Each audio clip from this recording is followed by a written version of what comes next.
The global energy market has just been hit by a seismic shock so profound that it erased nearly $2 trillion from the American stock market in a single week.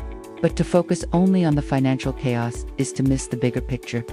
Deep in the Persian Gulf, on a small sliver of land called Kharg Island, a line has been crossed, a line that military strategists have spent decades tiptoeing around.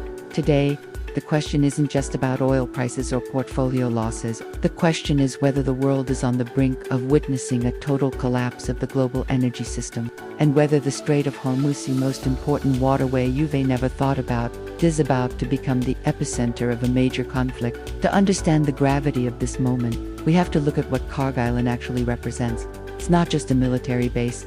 It is the cardiovascular system of the Iranian economy. When you look at satellite images of this small island off Iran's coast, you aren't just looking at rocks and sand.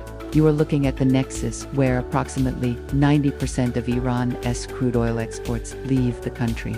We're talking about massive storage tanks, sprawling terminal facilities, and intricate loading systems designed to handle millions of barrels per day. All of it was concentrated on one small piece of land.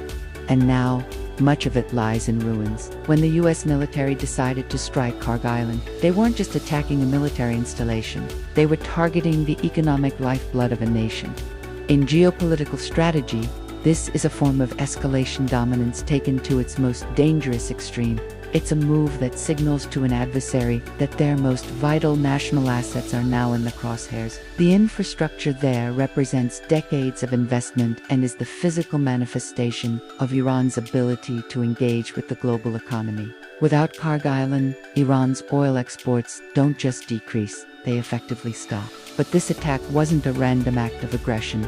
It was the culmination of tensions building for years. Just hours before the bombs fell, the streets of Iran were filled with hundreds of thousands of people for Quds Day.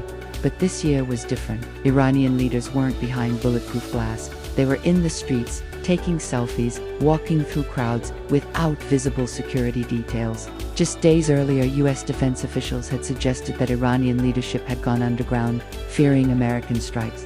This public appearance was a coordinated show of defiance, a clear signal that fear was not part of their calculation. This is the context that makes the strike on Kharg Island so significant. It wasn't just a response to an immediate threat.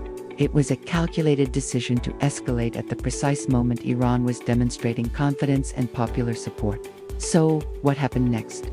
The military situation is far more complex than simple retaliation. Reports indicate that Iranian missiles didn't just fly toward Israel. They struck American assets directly. At the Prince Sultan Air Base in Saudi Arabia, refueling aircraft essential for extending the range of American combat operations were damaged. In Tel Aviv, video footage showed smoke filling the skyline after a missile penetrated air defenses.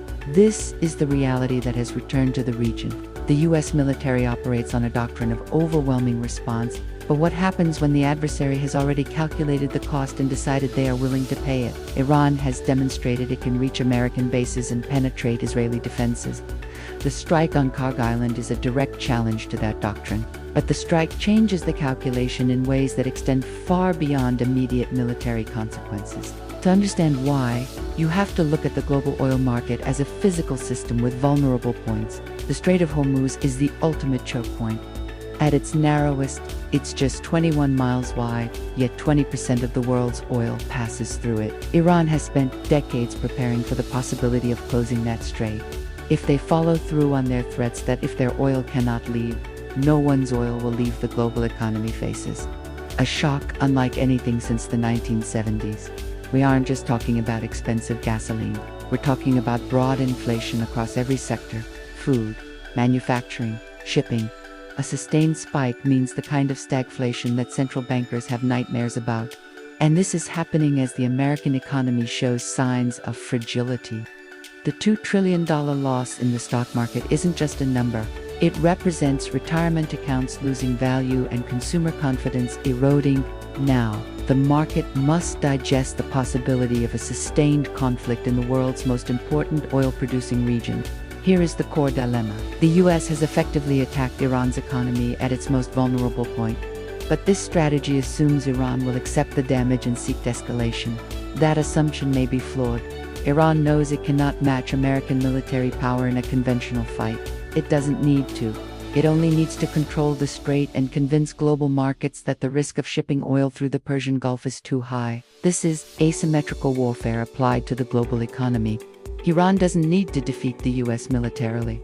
It only needs to make the cost of continued conflict unbearable for the international community, including America, as closest allies who depend on stable oil prices. So, what happens next?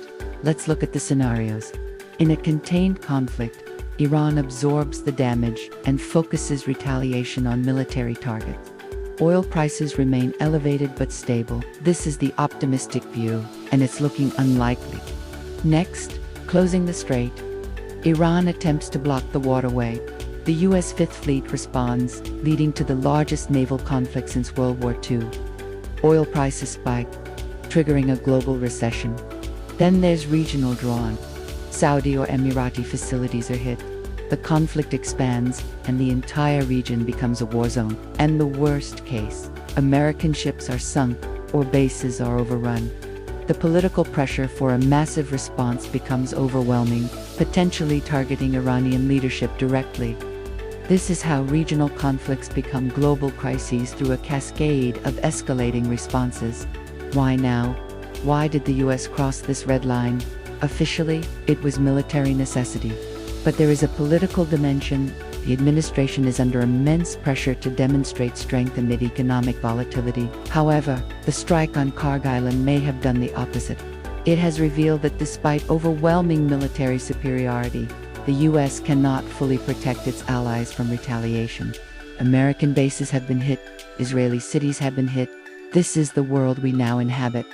A world where a small island becomes a flashpoint that could reshape the global order. A world where oil prices are determined by missile strikes, not supply and demand. The world has crossed a threshold, and the question now isn't whether there will be consequences, but whether those consequences can be contained before they consume everything in their path. This is Rana Asif with the Deep Dive. Let us know in the comments whether you found this analysis useful. If you enjoyed this video, please like, comment, and subscribe. Don't forget to hit the bell icon so you never miss an upload. Take care, and thank you for watching.